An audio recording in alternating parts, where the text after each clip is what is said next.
Gvir আসন্ন arthroscopic সার্জারির খবরের রেশ কাটতে না কাটতেই এবার বার্সেলোনার জন্য আরও একটি দুঃসংবাদ।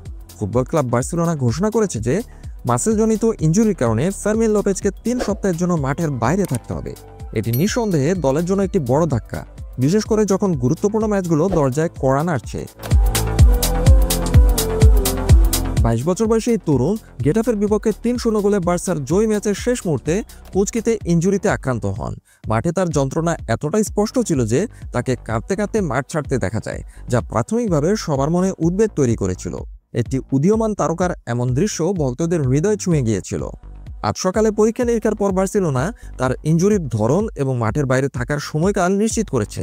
বার্সেলোনা ক্লাবের পক্ষ থেকে এক বিবৃতিতে বলা হয়েছে, খেলোয়াড় ফার্মিন লোপেজের বাম ইলিওপসোয়াস পেশিতে চোট লেগেছে। তাকে প্রায় 3 সপ্তাহের জন্য মাঠের বাইরে থাকতে হবে। এই খবর বার্সার শিবিরে কিছুটা হতাশা নিয়ে এসেছে।